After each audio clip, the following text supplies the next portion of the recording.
So the beautiful Kinkakuji here, it actually burnt down in 1950.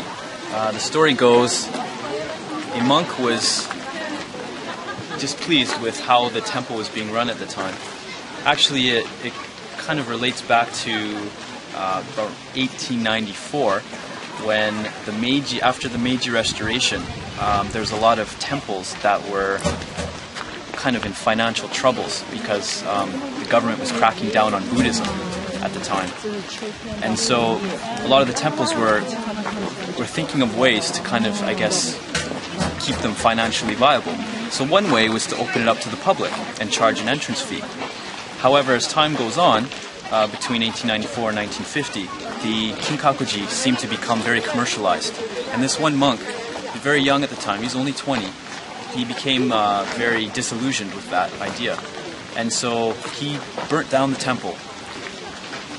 And as you can imagine, it caused quite a stir in Japanese society.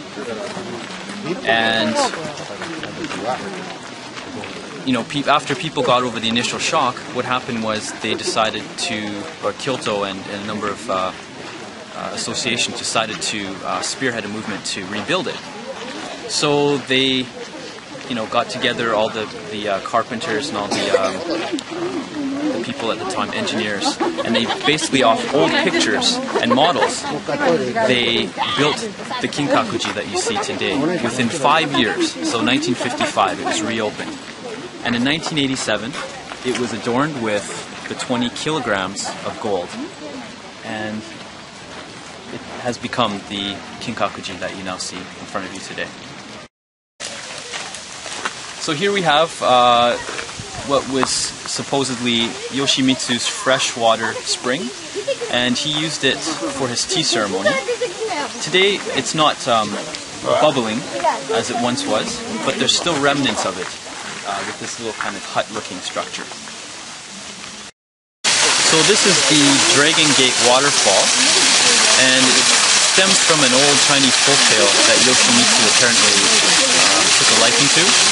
And so the folktale basically goes, fish that are able to go up the waterfall eventually turn into dragons. And if you look at the base of the waterfall, these are actually stepping stones, which were intentionally put there to help the fish strive to become dragons and ascend the waterfall. We're here in front of the Anmintaku pond. And this apparently stems all the way back to the Saionji aristocratic family that originally held Kinkakuji 1224.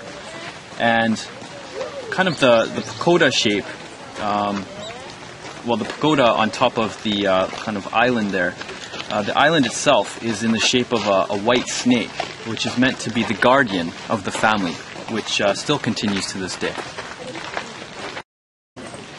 We are in front of Sekate Tea Room. The name means gold temple in the twilight of the setting sun.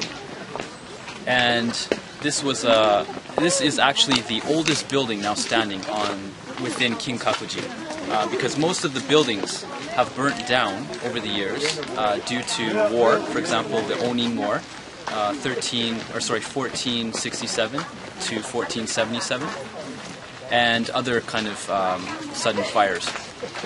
So we're just going to take a more closer look at it.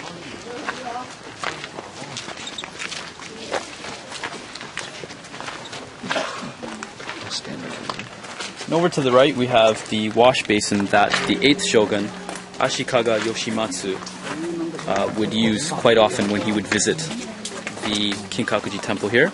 And it's in the shape of Mount Fuji, and then we have a stone lantern. And as we move into the inside of Sekate Tea Room,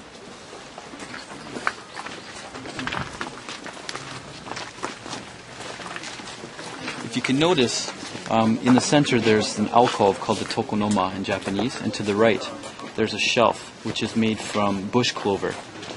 This is actually an addition, and it's characteristic to this particular tea room.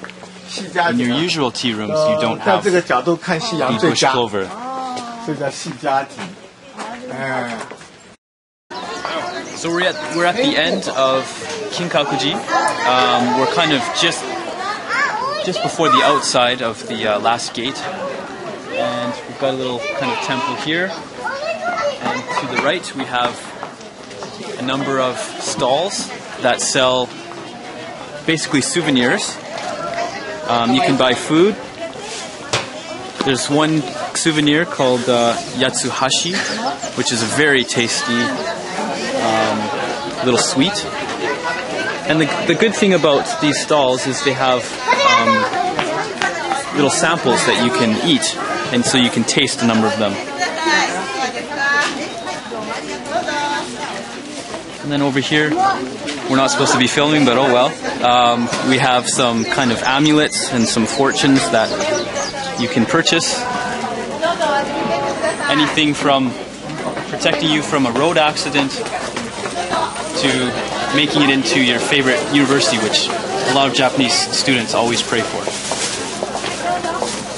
Oh, and you can also get some Haagen-Dazs ice cream at one of the vending machines. We just finished our tour of Kinkakuji on this glorious spring day. And I guess one of the biggest appeals of Kinkakuji would be the gold pavilion itself. Compared to any other temple in Kyoto, and in Japan for that matter, the gold temple is quite impressive. So I ask you, if you have a chance to visit Kyoto, definitely please check out Kinkakuji, the gold temple. It's well worth it.